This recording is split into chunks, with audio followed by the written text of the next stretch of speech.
Keep it alive through these lines I write. I keep it live cause I thrive. I might just blow your mind tonight. I'm so hyped, but it's no hype. From this height, it's direct hits on sight.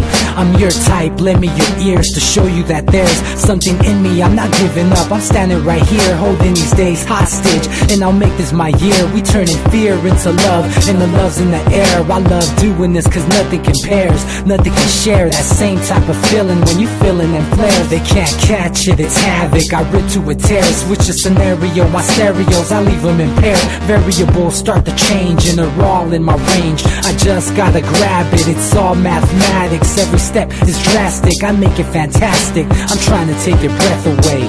Asthmatic. This is live through the stereo. Go and let it blow, blow through the stereo. I'ma let them know through the stereo. Yo, here we go through the stereo, stereo. This is live through the stereo. Go and let it blow, blow through the stereo. I'ma let them know through the stereo. Yo, here we go through the stereo, stereo. Yeah, just nod your head with it. So explicit and vivid. Every image is intricate, intimate. I put my all into it. No scrimmage and no rules. I'm a pro tool. Hear my heartbeat, beat into the vocals. I'm so loco, lost my mind, oh no. It's ponderoso, dope, so no overdose, cause it's dope, yo. Man, this is house grown, mixed with some milestones. So I let the style flow down like the Dow Jones. Bringing it with some foul tones, letting the crowd know we getting loud, so it's eardrum rudiments. Yeah, we bring it rude again. Move, little hooligan. Music for tuning in, full time to the 10. I'm on my clock like I told you. I'm doing this for. Hey everybody, welcome back to the Anti-Media Radio Show. Once again with your host, Nick Bernabe, here on UCY.TV. It's November 2nd, 2015. It's a crazy time to be alive, and it's also kind of nice. Thank you for joining us again, and I'm glad to be back. We had a crazy show on Wednesday. It was really fun and a lot of jokes and stuff amid all of this horrible news that's constantly going on. As I'm sure everyone knows, there's always some bad things happening around the world with the governments and these corporations taking advantage of us all and indigenous populations around the world. It's nice to kind of lighten up every now and then and, you know, throw a few jokes in there. But at the same time, we still hit some hard-hitting content. I hope everyone got to catch us last Wednesday and listen to that show. If you haven't, you could always catch our old shows on UCY.TV on the archive pages. Or you can go on UCY's YouTube channel and catch all the old shows that way. You could also embed the videos into your own websites, or do whatever you want with them. Listen to them, hopefully. I mean, that's the whole point of us doing this show, is that more and more people can kind of hear this dangerous information that is being disseminated by independent media. And I think we're starting to get kind of a lot of memories, or not memories, but a lot of enemies within the mainstream media. In fact, we came under attack by the Star Journal, or what was it called? The Star Tribune. Which is one of the largest newspapers in the country, and they went after us by name because of our Syrian coverage, which, I think that's one of the reasons why so many people go to the anti-media every day and look at our website, is because of our anti-establishment Syrian coverage, because people don't trust these wars and they don't trust these talking points. And, as we all know now, Obama's reinitiating or now fully committing to the Syrian war with boots on the ground, and it's going to start off with 50 guys, and that's kind of how all these wars start off. Vietnam was started off with just sending in advisors, and it just seems like these kind of actions lay the groundwork for a broader conflict and a long, prolonged war, which is basically the same exact platform Obama ran against. Obama came into power, he swept into power against the Afghan war. He swept into power against the Iraq war, and accused Bush of nation building and doing all these horrible things. And he was right, and I agreed with him on that. But now you see Obama doing the same exact thing, and it just kind of goes to show that it doesn't matter if it's a Republican or a Democrat. It's pretty much, you're stuck with the same exact issue no matter which way you vote. And that's just kind of a sad state of affairs that we've come to find ourselves in. Anyway, I want to get to our First, I got to talk about all the basics here. If you want to join the call tonight, feel free to call us 718-717-8296. If you do call us, make sure you mute your mic and you mute your radio behind you. We don't want to have to hang up on you because we're hearing ourselves in the background. Nobody likes hearing themselves talk. No, I'm just kidding. Also, a quick shout out to Ponder and XL for providing us with the free intro music and outro music. Awesome local music from here in San Diego. Go find them on Bandcamp or anywhere else online. You can download the music for free. And catch this show, Anti-Media Radio, Monday through Friday here on UCY. Several different hosts, several different points of view and perspectives, and we have a bunch of guests on the show all the time. We're going to have some cool guests on Wednesday night. Tonight it's going to be mostly me, Claire, and DB breaking it down for you. Anyway, in the studio I'm joined by Claire Bernish, one of our awesome journalists. How you doing, Claire? I'm good. How are you? Oh, I'm really well for a Monday. Not catching the Monday Night Football thing, but that's kind of become a tradition for me. Especially now that we're doing the show every Monday night. We're not too concerned with the Monday Night Football thing, but I'm really happy that there's people out there listening tonight that aren't watching Monday Night Football and are choosing to watch us instead, because that is a pretty major development in the world of independent media when people are choosing to pick us over the neo-gladiators that are out there being pushed down our throats.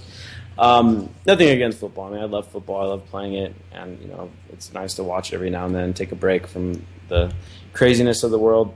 But we're also joined on the call by our longtime co-host, DB Schwartz. What's up, DB?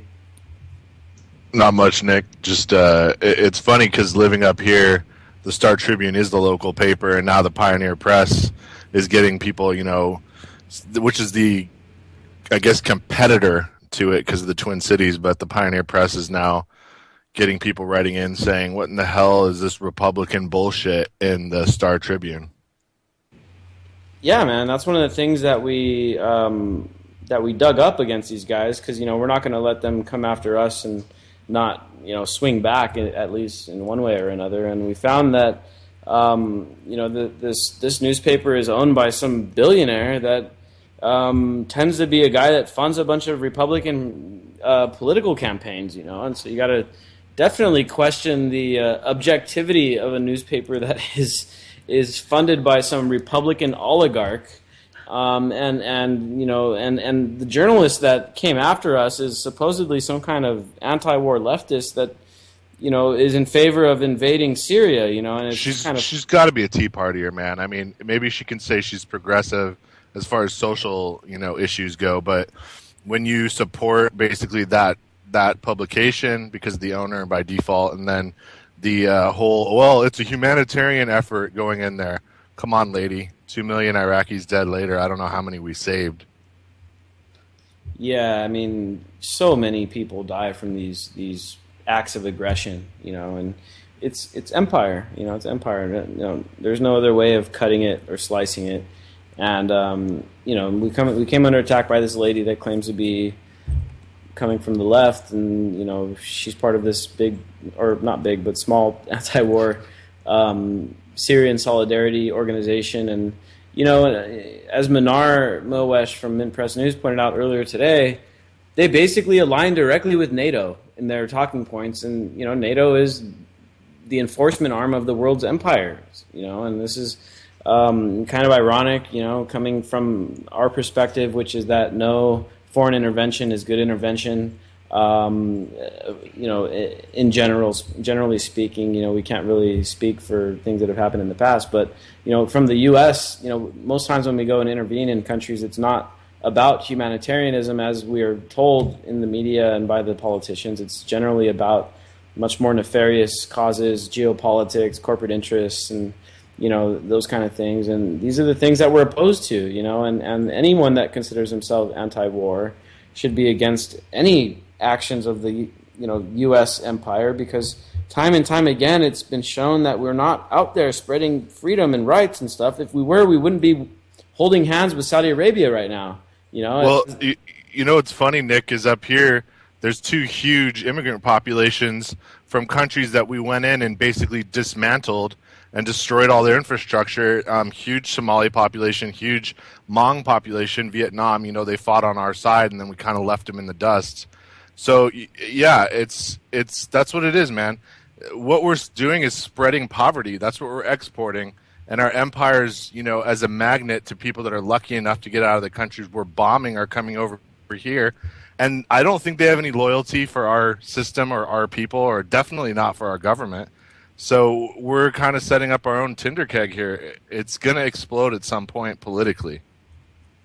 Yeah, man, I don't doubt it. And you're definitely right. We are exporting poverty, and we're exporting that, and we're importing all their resources to, fuel our own corporate interests and stuff like that. And it's just, every time any of this stuff comes up, and it's so easy to go back and look at Libya. We're told one thing, and then the exact opposite is what happens. And in Iraq, we brought them freedom and all that, and look at it, dude. Iraq is a shithole. It's a hellhole now. It's messed up beyond recognition, and it's way worse than Saddam had it. And Saddam was an a-hole too. We kind of put him into power to begin with. And look at it now, though. It's even worse. And they're about to side with Russia. They just asked Russia to start their airstrikes within Iraqi borders. So, I mean, what have we done? We haven't secured those oil fields whatsoever. We're propping up Saudi Arabia, which is like literally one of the most heinous regimes, period, ever, anywhere. And eventually that's going to blow back on us, if not pretty soon. So none of this really has to do with, humanitarian efforts, obviously, but I don't think it either has to do with politics. I think it's become purely about profit, and that's it. And so we make excuses that look either political or humanitarian, and yet we go in and we kill millions of people all over the world, and we call it a war on terror. And I'm convinced, I figured this out today, it's a war of terror, not a war on terror. And it's all a result of World War II. It always blows back to the fact that we blew an entire Saudi Arabia's worth of oil, basically giving oil to the entire Allied side and blowing it all in that 6-year span. And now because we had this huge military-industrial complex with the atom bomb that was going to keep going no matter what, which, by the way, we've never actually declared peace against the Third Reich for some weird reason. You can look that up. But, yeah, man, we have a military that gets 50% every year of our budget, and they have no oil. So we have to be in bed with Saudi Arabia, or else that military-industrial complex loses its fuel. Yeah, and no doubt, man, no doubt. And so, we're obviously having an effect on this conversation, the national debate. If we're coming under attack by, I think the Star Tribune is the 14th largest newspaper in the country.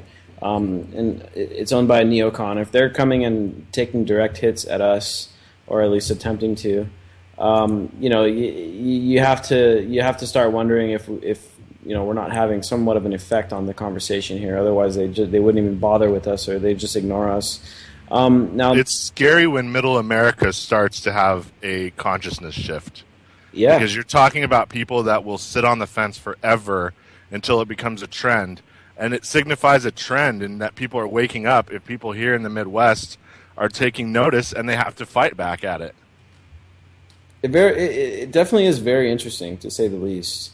And they'd ignore us if we weren't having an effect. So the fact that they're publishing this kind of stuff, it's pretty telling. The funny thing is that our rebuttal article, kind of pushing back against the accusations that were made, which, by the way, are baseless. I mean, we made some jokes about it and stuff the other day, but no, we're not funded by the Assad regime. We're not funded by any dictator. Unfortunately, we're funded by a bunch of crappy ads that we have to put on our website because it's hard to get people to donate to you. And I wish we didn't have to have crappy ads on our website, but, we do. But that's how we pay the 20-plus people that work with the anti-media, and that's how people eat, is by advertisements and stuff like that. Wish it weren't the case, but it is. We need to auction up Jake on a date. Yeah, I mean, we don't have any shady backers or anything like that, man. We're pulling up from the bootstraps, or whatever you want to call it. But the funny thing is that the rebuttal articles actually got way more viewership than the attacks on us to begin with, and that's kind of the ironic part of the whole thing, is that they tried to attack us, and by mainstream media going after us, an independent alternative media outlet, it's actually good public relations for us because our fans are like, oh, that's awesome. They have more street credibility now because the mainstream media is attacking them. So it's like, cool, man. Like, I'm not that worried about it because that's pretty much what happened. And we haven't even it was posted a our proxy rebuttal. too, Nick. It was a proxy. Remember, it was an op-ed. They wouldn't go after you with someone on staff where you'd give. They didn't want to give you the fuel to pick them apart. Their own practices. Yeah, man, and I mean, believe me, the rebuttal from us is coming, and it's going to be a lot harsher than what you saw from the Fifth Column. And the Fifth Column was great, but they weren't singled out by these people, and we were, and so we're going to really push back at them, to say the least. But that'll be in the works. I'm working on something for it myself. If they weren't drowning, they wouldn't feel the need to lash out at anything they could. If we weren't a threat, we wouldn't be named. Yeah, that's a great point, and I couldn't agree with you more. I mean, these guys are grasping at straws, I guess you could say. I mean, it's a pretty well-known fact that all the newspapers in the country are falling under some pretty dire situations. They're in dire straits. Almost every newspaper is shrinking. I think the New York Times is one of the few that are still, getting a lot of subscribers and things like that, but they've been one of the biggest newspapers in the country for a long time. The New York Times isn't going away, but a lot of these other newspapers, in fact, the local one here in San Diego, the San Diego Tribune, it just changed hands again. It got bought by whoever owns the Los Angeles Times, and this is like the fourth time that the ownership has changed in the last 5 years. I mean, there's some major issues going on with these newspapers because the internet is kind of undermining that whole business model, and a lot of these older companies aren't adapting very quickly to the changing, economic atmosphere that's going on, and so that's on them. That's their issue, but they're lashing out at us because we're taking the readers away from them. Cool, lash out at us all you want. The more you lash out, the more that we can use that for our own for our own benefit, I guess you could say. So I'm not that, newspaper companies are against the environment.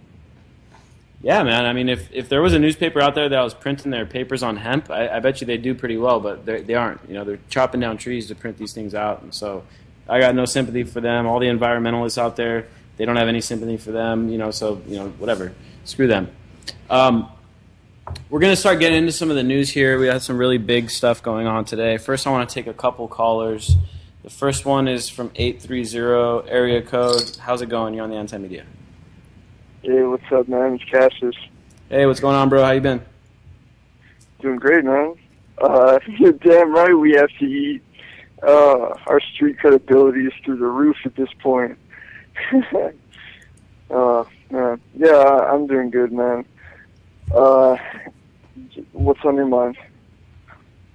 Yeah, I don't know. There's been so much news going on today, and the first story that we're going to talk about is this whole KKK thing with Anonymous, and there's some conflicting stories out there, and I just want to kind of I don't know if there is any really getting to the bottom of it, because that's the nature of Anonymous, is it's very hard to track down and confirm information.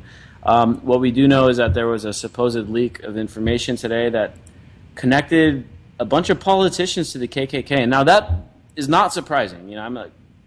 Does not surprise me at all that politicians are linked to the KKK. In fact, the argument could be made that the entire political system in the United States is a racist institution. If you look at the way that they conduct their laws, the way that they enforce laws, if you look at the prison industrial complex, you look at the so-called justice system, I mean, the entire thing is racist, you know what I mean? The economic system and all that. So it's like, the fact that, the correlation could be made that everyone that's part of the government is kind of associated with this racist institution, and so I don't find it surprising at all that that there's Congress members and mayors and senators accused of being at least associated with the KKK.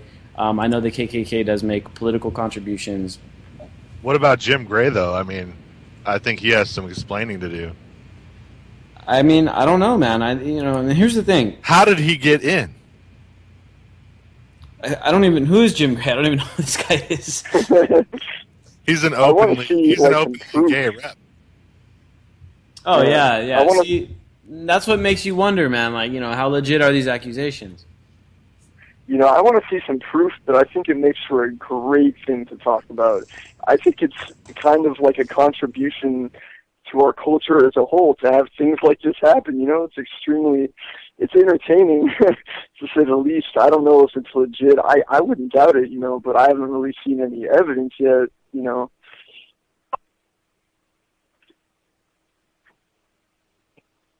Yeah, man, and you know what, dude? I don't really have any sympathy for these guys that have been accused of being tied to the KKK, because regular people all across the country get accused of shit all the time by the cops, and they get arrested, and then it's not like they sit there and say, oh, well, let's go ahead and weigh the proof out before we go kick down this guy's door and accuse him of being a drug trafficker or of selling drugs.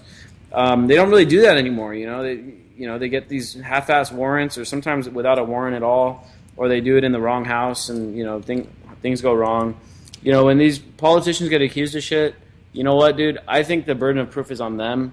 And I don't like people getting falsely accused of things either. But these guys need to answer for these accusations. What do you think, Claire? I think so. I mean, how can you possibly be in public service and not expect to have everything about you exposed?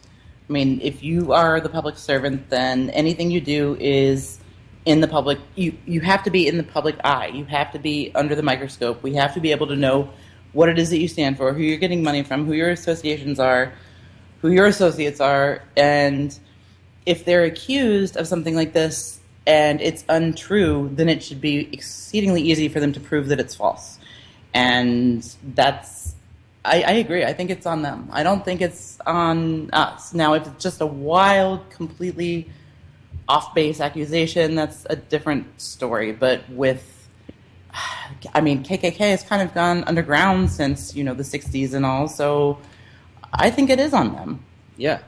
Now, one point I want to bring up here is that a lot of the headlines today were saying that Anonymous was leaking this information, and the thing is that Anonymous did announce, I think last week, that they were going to be releasing a bunch of information regarding the KKK, and they said they were going to expose 1,000 members of the KKK, I think it was. Yeah. And so this release came out, and it's like, okay, well, here's the list. But one thing to note is that this leak came not from what we would call a official anonymous account. It came from someone called Amped Attacks, which I guess you can, anonymous is kind of like a decentralized movement. Anyone can call themselves anonymous. Anyone could say that they're part of it or not part of it.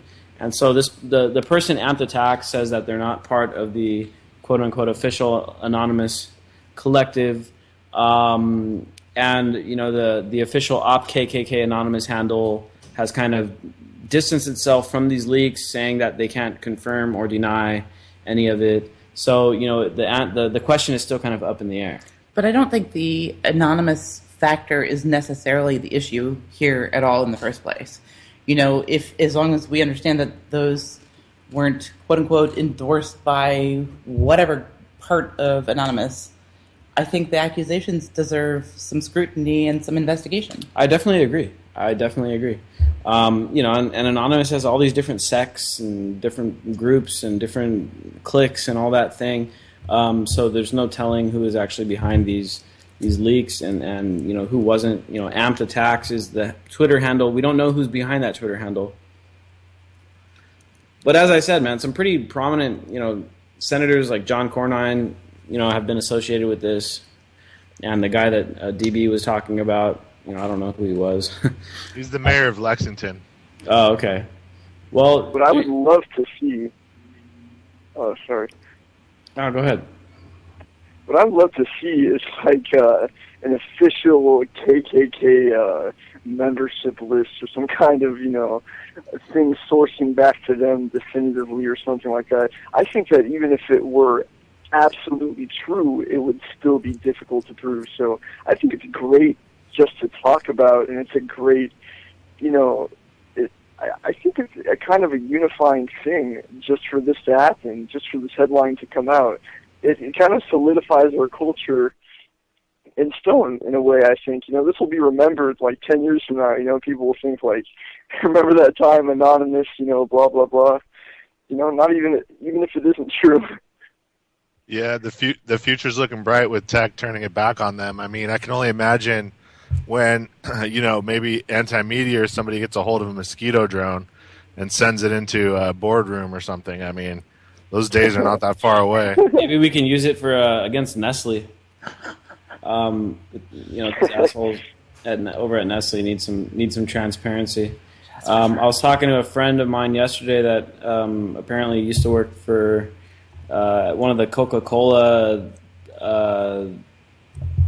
offices somewhere, and it was one of the higher up places, and they have like a security clearance for these corporations, man. Like you can't get into these places without security clearance, and Coca-Cola, Nestle, Monsanto, they don't, they're pretty tight with their security. They don't want any information getting out. They don't want us to see their congressmen, our congressmen sitting in their offices. Yeah, they don't want us knowing which politicians they own or don't own, and the way they go about manipulating and corrupting the process. But anyway, that's up there for people to check out. We didn't post anything about it on the Anti-Media just because it is kind of unsubstantiated in many ways.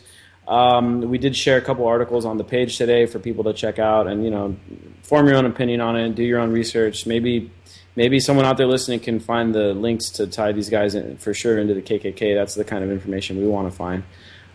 So check that out. I'm sure it's going to be developing.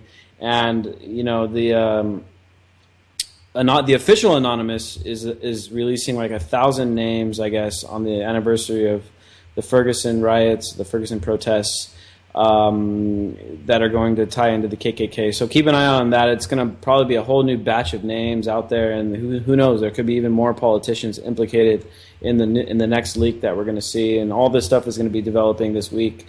And then on the topic of Anonymous, the Million Mask March is going on the 5th. Of course, the slogan, remember the 5th of November, that kind of reminds you of when the protest is. And I'm pretty sure they're going to be having it like every year from now on. There's a big one going on in D.C., but there's a bunch of going on all over the country. We went to the one in San Diego last year, and it was a good time, and we marched and we did our thing. We stood in front of the banks and yelled at them and all that kind of thing. I don't know if it's the most. I like that. I don't know if it's the most productive thing, but it's it's a good way to build camaraderie and meet activists that you maybe had not known and do some networking. Yeah, exactly. Yeah. And it's a great way to get out there and do your thing and wear a mask so no one knows who you are, and and that's also the other thing. People are wearing masks. You don't know who they are. Be careful about the shit you say to people out there too, because you don't want to be, talking about doing some criminal activity. And not that I'm saying it's that we're not. I'm not endorsing criminal activity or anything like that. But I'm just saying, look, if you're going to do anything like that, you want to make sure you vet the people pretty well before you talk about it with them. Because especially when everyone's wearing a mask, you don't know who the hell the people are. So be careful out there. We'll probably be talking about it again on Wednesday briefly, but all the protests going on Thursday. I know several of our journalists are going to be out there in LA and most likely in Washington D.C. for the event. So we'll be having some coverage from D.C. and most likely from LA, and I may be out there here in San Diego if I'm able to make some time in my schedule between publishing a bunch of articles on the Anti-Media. But we'll try. We may try to get out there as well. Claire maybe will join me. We'll see. But other than that, there's a bunch of other news going on, and particularly we have a huge story in Indonesia that we're going to go into. First, I want to take this caller that's been waiting patiently on the line from 956 area code. I know you've been there for a few minutes, but thanks for waiting. How's it going? You're on the Anti-Media. Did you want to chime in on this anonymous leak with the KKK, or what do you want to talk about tonight? Well, my name is Pamela, and I'm down here in South Texas, Deep South Texas, where it's like the most corrupt area in regards to the police. For that whole KKK, I honestly, it is a burden of proof. It falls on the politicians for them to go ahead and prove to us that they are not involved in that. My issue is that I actually got assaulted on Halloween by an off-duty police officer, and the police department refused to arrest him because it was a Class C misdemeanor, and it was a he said, she said type of situation. The thing is, I have PTSD, and since then it's triggered a lot of reactions like flashbacks, and I've been having to deal with that. And I have yet to receive any type of contact from the PD in regards to the investigation that they were supposed to be doing. I don't know what... That's absolutely horrible. I mean, but it's not particularly surprising with the state of affairs with the cops right now and the horrible tactics that are being used. I'm sure you saw that recent case in South Carolina where the cop just walked into that classroom, and I don't give a shit what the reasoning was for what he did to that student, but he just picked up that kid and slammed her, and then threw her across the room. I mean, it's. And you're right. I mean, I know which one you're talking about because I do I'll follow both, like all three of them, the Free Thought, Anti-Media, and Filming Cops.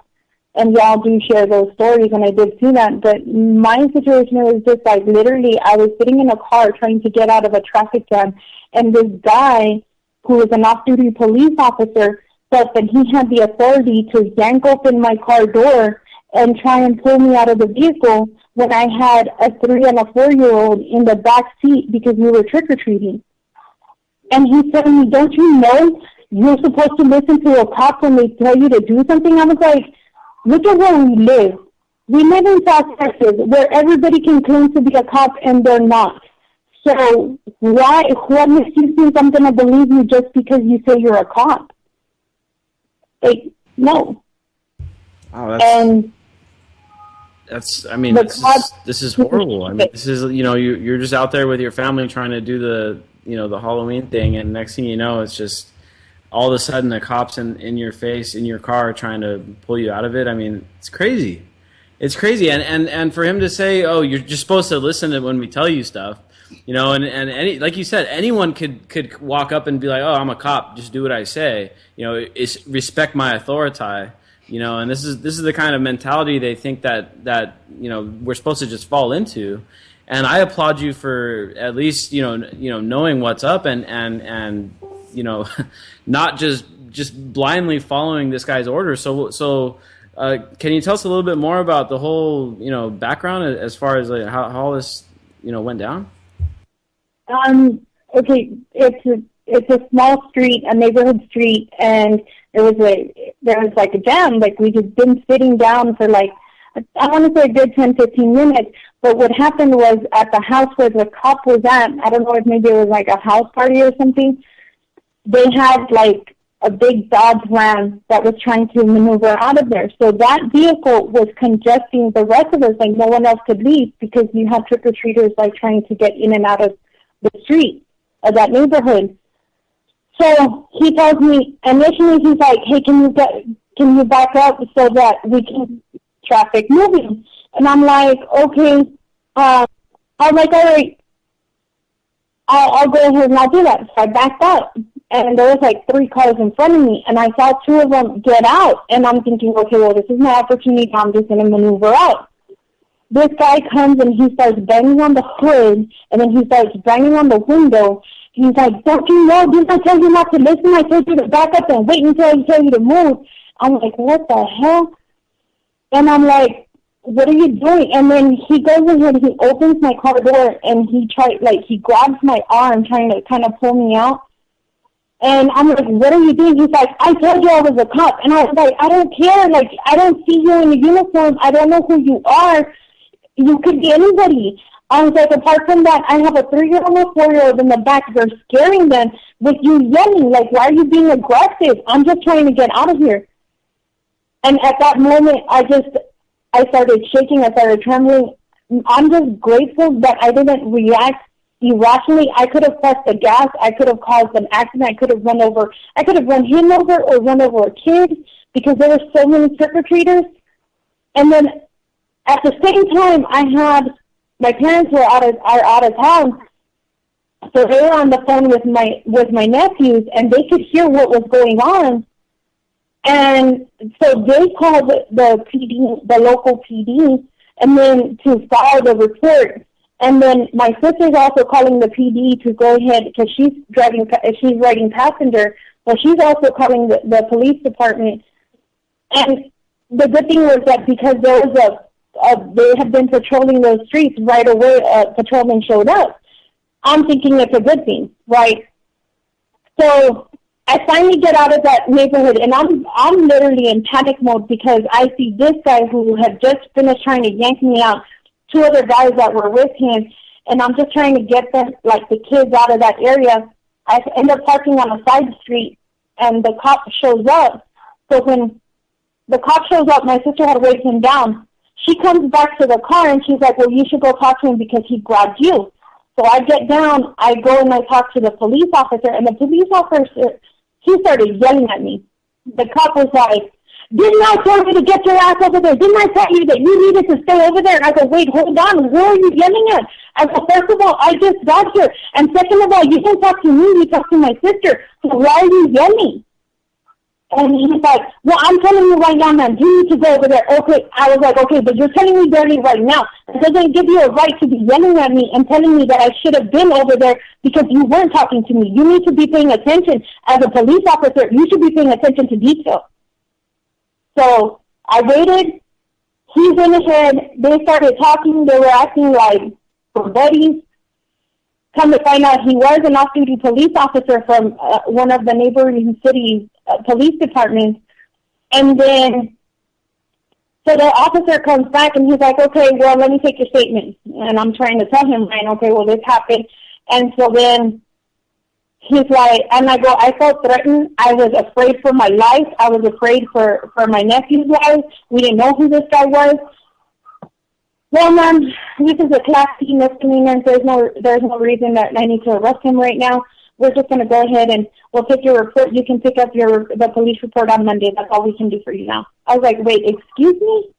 I go, what do you mean you're just going to go ahead and do a report? I go, I need you to, I'm pressing charges.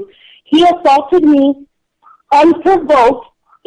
I'm literally afraid for my life, and you're telling me that you're not going to do anything because he's a fellow officer and you know that? Man, it's a she said situation, and if you had witnesses, it'd be a completely different story. What do you mean if I had witnesses? It's Halloween, everybody's taking off. I'm supposed to just make everybody stop and so that they can report it? That's the only thing that we can do right now. I was like, you know what, call a sergeant. I want to speak to someone above. He should be arrested. Sergeant comes, and the officer starts telling him, well, no, she said this, and then her sister came and started saying this, and she completely changed the story. But when the sergeant came, I was like, you know what, your officer is wrong. I go, we didn't change the story. The thing is that we're two different individuals, so we have two different perspectives as to how we saw the situation. The thing is, he automatically took my statement, and then he took my sister's statement. That's her statement, the way she saw things, and it's that I was the one who was physically assaulted. So I don't see why you're not arresting him.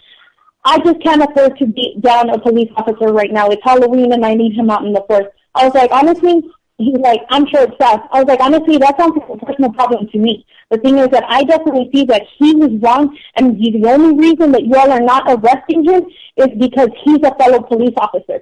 And the fact is that had he been tatted up, the bald head, you would have had him detained, just detained, because he looks suspicious.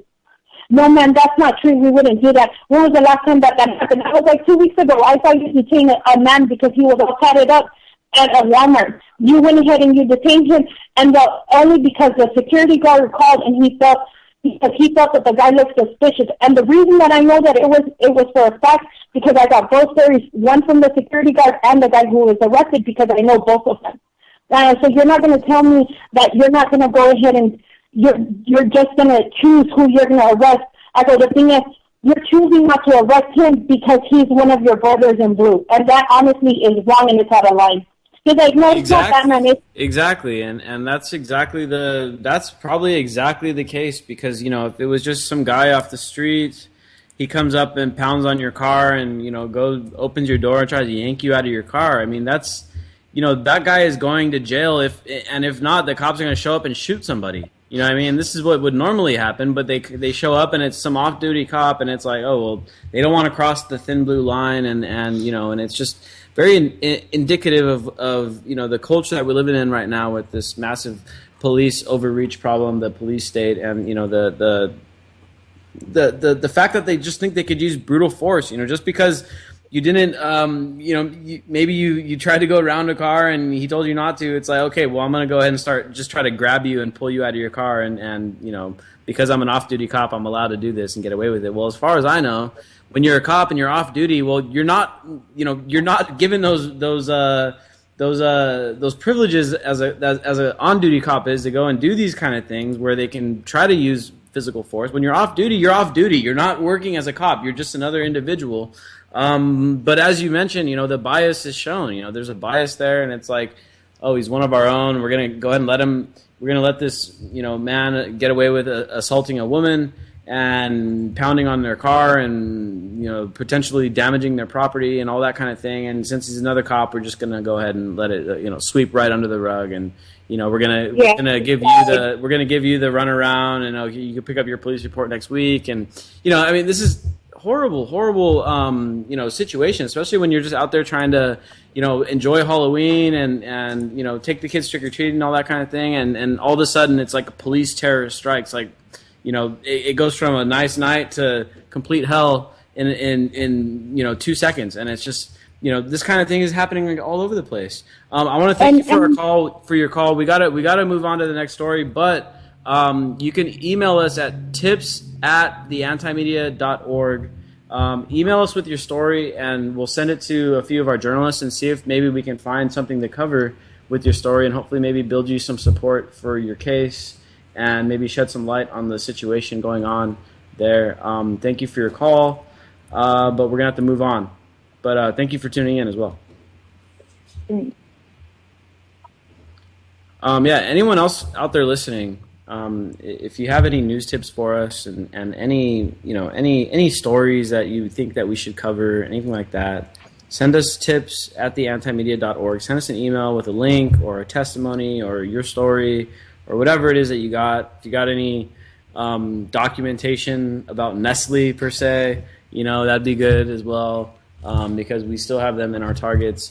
But man, I feel really bad for the caller. I mean, this sounds just like a horrible situation, right? It sounds like a living hell. Well, of course it does. And the thing is, for a very long time, there have been predators out there who have dressed as if they are police officers, even, and have said they are police officers and have attacked people. So, I mean, this is particularly pertinent because they are required to identify themselves with ID. And if they can't prove it, then they don't have really any place to hold you. I mean, you're supposed to be allowed to say, well, then let's go to the police station and, you follow me and we'll work it out there. But, I mean, there has to be a safety aspect involved because otherwise it could be anybody. Yeah, and in this case, it's like, well, what can you do? It's like, with can kids you call with her, you call the cops on another cop, and expect there something to be done, and that's the thing that's so sad about this story. It's kind of cops don't even bust criminals. Come on. Yeah, and it's kind of a helpless situation, because it's like, well, what are you supposed to do in the situation where you got a rogue cop on your hands? You can't just call the cops on a rogue cop because the other cops show up and they get the blue. They get the. I'm gonna coin Snoop Dogg's term here, the blue carpet treatment, and that's what they get. The other cops show up and, oh, he's one of our own. Oh, he couldn't have done any wrong, and even if he did, we wouldn't prosecute him anyway.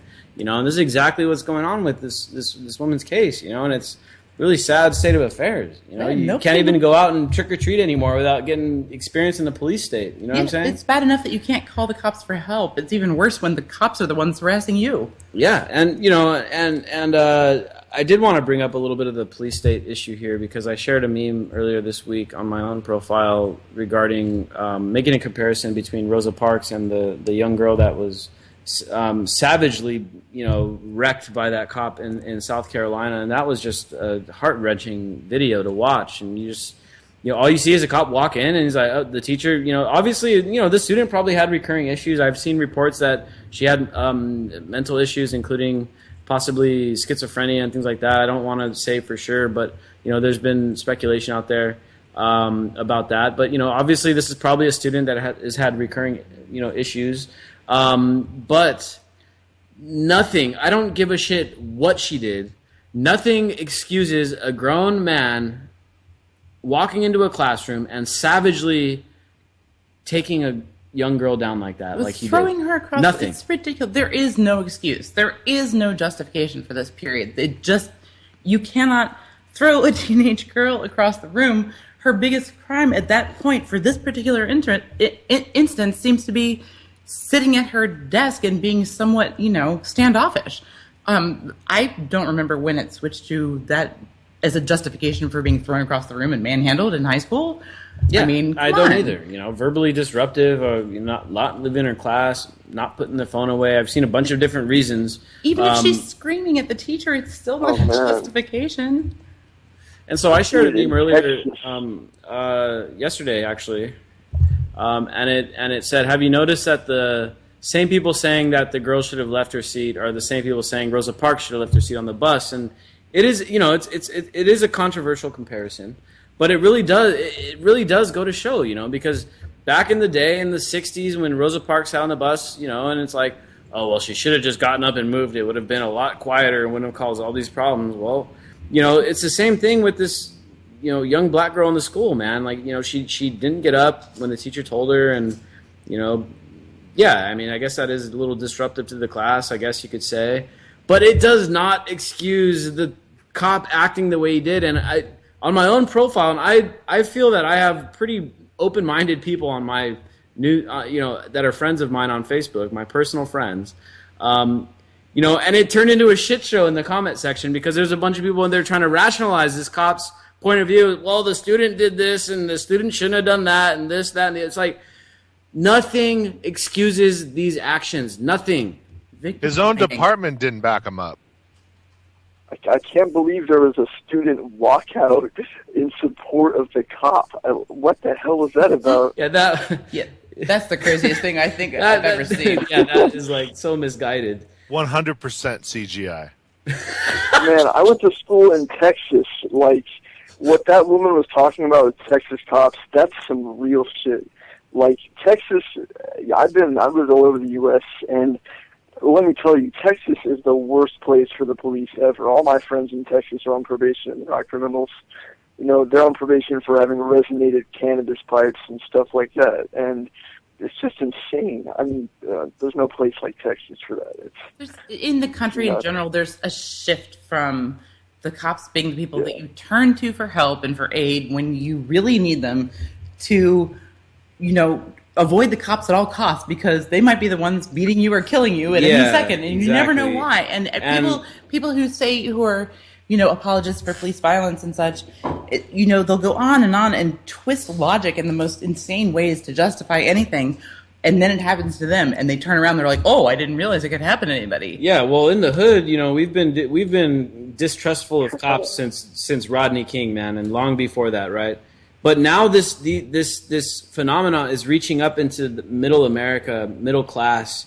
And the kid recently who flashed his brights because the cop had his brights on, and the kid flashed his brights at him to kind of let him know, hey, dude, people do that all the time. You're driving on the road, you accidentally leave your brights on when you go around a dark corner. You turn your brights on, you accidentally leave them on, and then someone passes you, they flash them at you, and they're like, oh shit, okay, my brights are on. And it's a signal. It's like, okay, damn, I forgot to turn them off.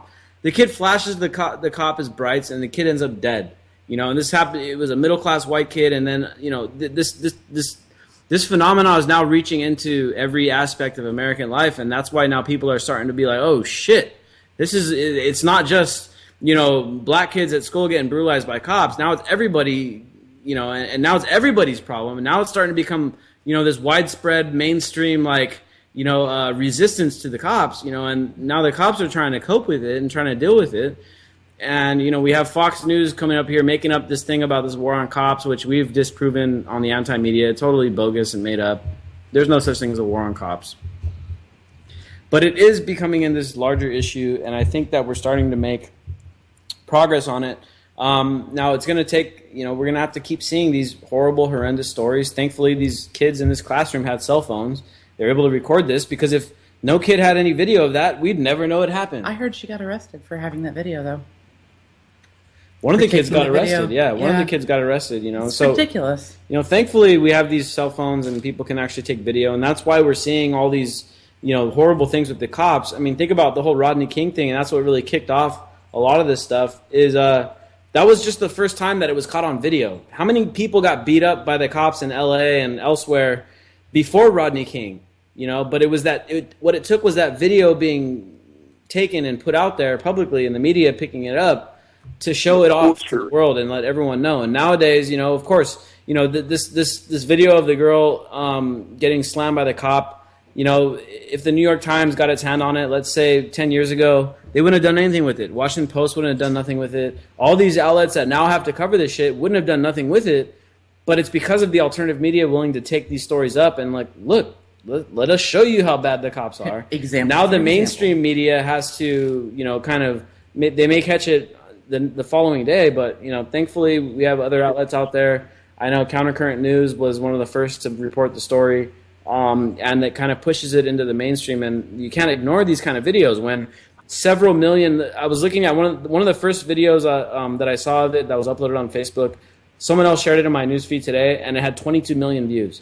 And so you can't ignore that anymore. That kind of stuff just can't be ignored. And so now the mainstream has to cover that stuff. But anyway. There's a few other news stories I want to cover tonight. First off, keep an eye out on the anti-media. We covered over the weekend the announcement by the Obama administration that they are sending boots on the ground into Syria. Obama has said on record at least 16 times that they weren't going to send boots on the ground, and now they are. So, I mean, that's just another... liar! Yeah, he's a liar. I mean, plain and simple, there's no getting around it. He's also a war criminal, judging by the bombing of the hospital in Afghanistan, the Doctors Without Borders. I mean, he's a lying war criminal, and he's getting away with it because he's a Democratic president, and the left is kind of in a state of arrested development at the moment because of the fact that we have this Democrat. I almost call him a Republican because he acts like one, but because we have this Democrat president, the left kind of is quiet on these things like bombing the hospital. If Bush would have bombed that hospital, oh my God, it would have been the end of everything. And now Obama, he inherited the war in Afghanistan. He inherited the war in Iraq. He ran against both of those, and I applauded him at the time for running against those. I didn't vote for him. I know a lot of my friends did. I'm not going to name any names, but I didn't vote for him in 2008, but I was like, oh, awesome! Dude. At least someone's coming into the presidency running against these kind of empire building type of tactics. But then, as I started reading a little deeper into it, I found out that George Bush ran on that same exact platform. George Bush ran on an anti-nation building platform. George Bush ran on an anti-empire platform. And then look what George Bush did. We all seen how that happened. Now Obama inherited these two major wars. And now I saw an article today, and it kind of made the point. Obama inherited 2. The next guy's inheriting 3. Because Obama's given off Afghanistan because he just announced, 2 weeks ago that he's extending the war in Afghanistan. We went back into Iraq earlier this year. Or it may have been the end of last year. I can't remember. We never really left Iraq. There was always 10,000 CIA operatives and military contractors in there. We never left. They were out there, they were just protecting the oil fields and stuff, but now they're back in with the military role and all that thing. And now the next guy is going to inherit a war in Syria too. And so Obama's done nothing but, increase the state of warfare around the world. I mean, how many has he got now? 8 countries that he's kind of initiated drone wars against at the very least. He just sent 300 troops into Cameroon, which is a country in West Africa. They have a great soccer team. They obviously have, another issue as well now with U.S. intervention in the country, and all this stuff kind of just slides under the radar because Obama gets a pass on it. But anyway, keep an eye out. We're going to be covering a big story on that whole topic in the next coming few days on the anti-media, very in depth, and Claire's actually going to be working on it. And we all know Claire does great work. The final story I want to talk about here. We only got about 5 minutes left, and of course 5 minutes isn't going to do it justice. But there's a major news story coming out of Indonesia that is being completely underreported. Claire can tell us a little bit more about that. So in Indonesia, there is the palm oil industry, and if anybody knows anything about the palm oil industry, it's very controversial because a lot of it involves deforestation. It's not really slash and burn, but they pretty much have to clear cut vast swaths of the land in order to harvest the palm oil. And so every year they have problem fires, and there is an international monitoring group that monitors these fires. And this year the problem is, with the El Nino situation setting up, the fires are literally out of control. There are over 100,000 fires reported so far. It's taking up 5,000 kilometers of the space in Indonesia. And also part of the problem this year is that the peat has caught fire because years of mismanagement of peat has drained all of the moisture out of these enormous peat bogs, so it's basically a tinderbox, and peat catches fire very easily. Yeah, and for people that don't know what peat is, it's kind of like mulch, kind of. It's kind of like mulch. It's decaying earth, decaying plants, but it'll be thousands of years old. This layers and layers and layers of this decaying earth. Yeah, and typically it's like kind of like a swampland type of scenario, but they've been draining the water out of this stuff to make room for all these industries and stuff that they're doing. So the peat is very, very methane rich, and it releases. These fires are releasing tons and tons of methane and carbon dioxide and nitrous oxide into the atmosphere, and it's choking the whole country. They are having to mobilize warships to evacuate children because they've had such a problem with children and other people dying from respiratory illnesses. And there is the problem of these ancient rainforests that are pretty much untouched and virgin, for humans, where these rare orangutans and, just hundreds of endangered species like clouded leopards and everything else, they're being forced out of their environment or going extinct because these fires are so huge. And yet nothing is being reported about it. And part of that is because these enormous corporations, Nestle, Heinz, PepsiCo, there are a bunch linked in the article, they're perpetuating it because they want the palm oil.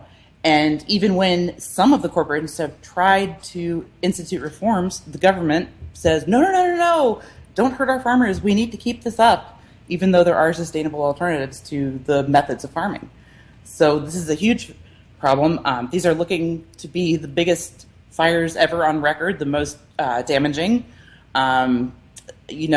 Regardless of your feelings about the environment, they're changing the environment on the planet, and yet nobody knows about them.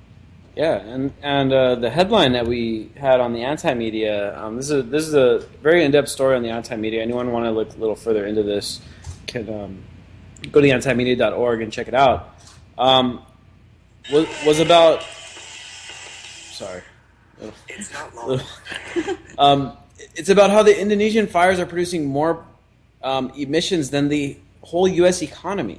Yeah, right? we're famous, or infamous, I should say, for being dependent on fossil fuels, and yet these fires are producing more emissions daily than the entire driving U.S. economy every single day.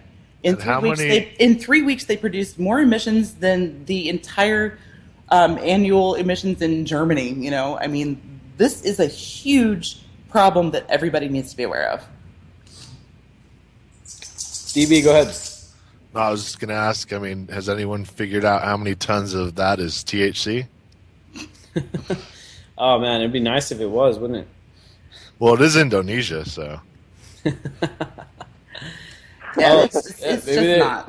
No, they're not burning that Indo, man. It's just a bunch of these really ancient forests. And there were parliamentary elections in central Indonesia, and they had to wear respiratory masks inside because the air is so thick and choking with smoke from these fires. Yeah, it's pretty bad. It's pretty bad, man. And so I encourage everyone to go out there and read the article on the anti-media. It's very in-depth, and all the links back are there, so you can go read into it. And, unlike the mainstream crap, we actually provide hyperlinks to provide proof to the stuff. Unlike the, what's it called, the Daily... I can't remember the name of this. The Daily Bullshit? Star Tribune. The Star Tribune. They didn't give any hyperlinks to the claims they were making against us. But that's okay, right? Yeah, it's okay for them to do. The AP does it all the time. We're just supposed to believe everything the AP says. Anyway, that's the end of the show. Thank you all for tuning in. Catch us Wednesday. We're going to have a couple guests on the show, talk about some other topics. Yo, here we go through the stereo.